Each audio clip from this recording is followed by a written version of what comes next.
Hello, welcome back to my channel, Shrewd Wit.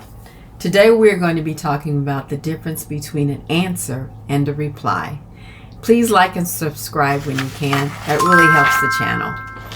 So let's go ahead and get started. What's the difference between an answer and a reply? You guys, do you want to know what the difference is? Did you know? Well, I'm glad you tuned in today because we're going to find out what that is. An answer and reply are two words that are used interchangeably a lot. Okay, they will use answer as the same as reply and reply as the same as answer, but actually they have vastly different meanings. An answer typically refers to a clear response to a question or issue, providing a very suitable answer and an honest solution that helps a person make a sound judgment. Answers are often direct, and they also demonstrate to the one who listening the question. They want the listener to grasp the intent, and they also produce credibility when they answer a question as well, and it also establishes trust. The person answering usually requires active listening skills because they are engaging with the speakers, both emotion, their intent, and the message. The person answering engages with the topic, which will also go into deeper discussions rather than surface level exchanges. And also, a person answers a question, they don't have other questions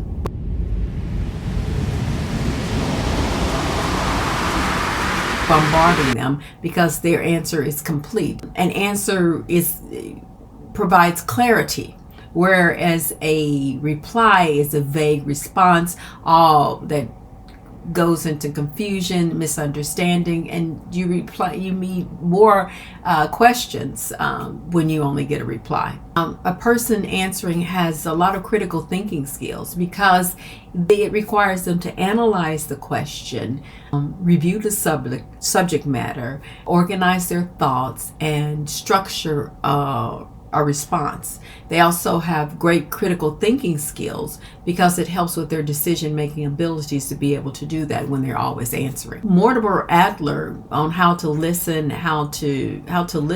talks about that intently. But a reply is something totally different. A reply is not an answer at all. A reply is a response. It may not directly answer the question, well it does, but it may have some aspects of the question that was asked of them. A reply does not offer a solution. Instead, it can replace an answer with a quib or a joke or even try to change the subject. Minimal active listening is required when you reply. This behavior is called listening to respond instead of listening to understand. And these responses, the speaker may not be actively engaged with listening. They're attempting to not grasp a person's viewpoint. They're waiting for a syntax error so that they can say, aha, I got you there. Or when someone replies, they focus on flaws, try to grab something in a person's speech, or grammatical errors, or try to devalue the person's answer to the question's value. And Stephen Covey had talked about that in the 7 Habits of Highly Effective People. But in replies, it's a lot of misunderstanding. A lot of conflicts come out of just replying. In simple terms, a reply does not answer a question. And here are some examples of questions with an answer and reply.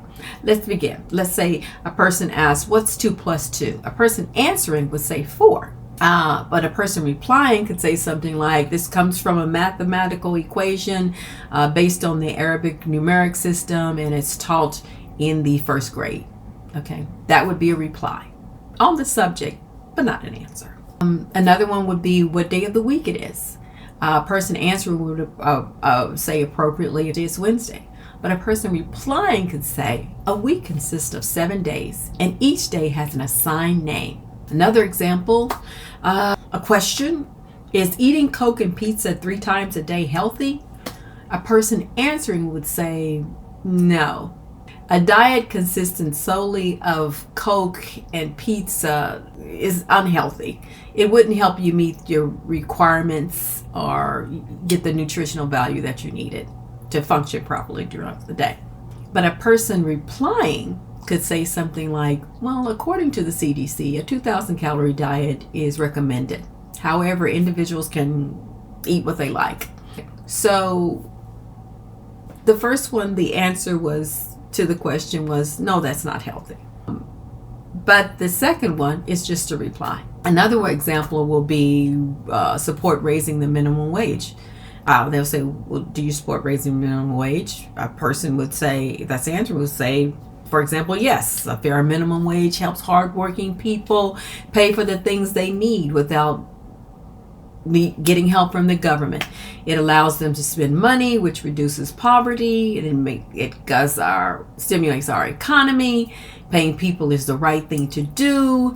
But a person replying may say something different. They may say something to, I advocate for fair wages for all working Americans, for all hardworking Americans, and have consistently done so throughout my career, or that has always been my goal. Now that we know what an answer and a reply is, let's ask why a corrupt politician would want to reply instead of answer. That's the question. That's what it comes down. Can we make decisions with those answers and reply? What's the difference? Being misinformed or informed? An answer gives us informed information. Replies doesn't give us anything. Sorry, I had to check that. So corrupt politicians frequently divert from the topic. Rather than providing answers, they engage in behavior that navigate difficult discussions, safeguarding their reputation, and to maintain control, to encourage no backlash, to promote their agenda. Consequently, the public stays uninformed and misled about the true intentions of their leaders. Here are 10 reasons why a politician would avoid answering questions. Avoiding controversies, right? During debates or press conferences, politicians often avoid discussing controversial issues that may cause backlash in the public.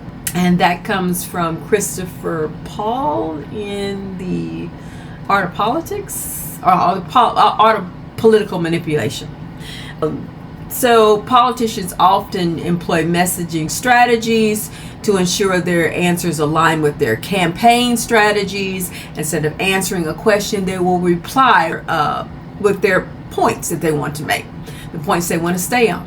So instead of a direct answer, they often resort to their talking points, right? That comes from The Political Brain by Drew Weston. I forgot his last name. They'll also do like vague answers to difficult questions, like they said before, about avoiding controversies, and they don't want to make mistakes or they don't want to look stupid. So, and then they'll try to spin and weaponize their replies by staying on their talking points as well. So they don't want to break any promises. So to not break a promise is to reply in a way that stays on point to their agenda or their messages. So they won't answer the question, they'll only reply to it. And sometimes they feel like they win arguments that way, and they're twisting the truth a lot of the times, and they're twisting the narrative a lot of times, and they try to redirect questions. When a question's being answered, they may try to double down on their own agenda, with their talking points being a reply. So not directly answering. And so we see a big shift, because before, when we had honorable people in the White House or those kind of things, they would answer a question. Now there's replies, there's quips, there's lying, there's not being truthful, and that is going to also affect the way people vote, because they're going to be misinformed. And also, it says what type of education we have in that people don't quite understand the difference between an answer and reply. And you're going to find that the upper people in politics are actually affecting the constituents or the voters themselves, because they now only do replies, right? When you ask to a person and they talk to people and you ask them a question, they'll just keep talking. They won't answer your question directly. And if you ask for an answer, then you're being the mean person. Like, I'm not following you on that. Could you please answer my question? There's a lot of manipulation in replies as well. Like I said earlier, when they don't have the knowledge of something, they'll go back to their talking points, or they'll reply, or they'll be protecting themselves with their talking points as well. So if they lack competency, like if they lack any type of competence, they're going to try to redirect with a reply or a vague response, which is what they do a lot of times. The politics of lying is to politics of the American government and those kind of things. They may be withholding those the direct answers with replies to evade questions, as we talk, maybe like evade questions, and they're to hide their incompetence and their lack of knowledge on the subject as well. So, but that goes to say that they're not actively listening as well to the answers. They're just waiting for us to answer the question. They'll wait, or they'll try to throw in a quib or a joke or try to divert from that answer. So we need to ask the question, when a politician is speaking in America, are they answering or are they replying? And are they serving the American people? So think about what we discussed in answer and reply. If you want to put in the comments or something links that you could show the difference between an answer and a reply is, that would be cute as well, so people can also see the different examples as well, what the difference between an answer and a reply. We can put that in the comment section as well, or you guys want to add that so people can read that and see that as well. So that'll be great too. So answer, reply. Would you rather have an answer from a person, or would you rather have a reply from a person? Well, you think about that, and I hope that you enjoyed this section and this what do you call this?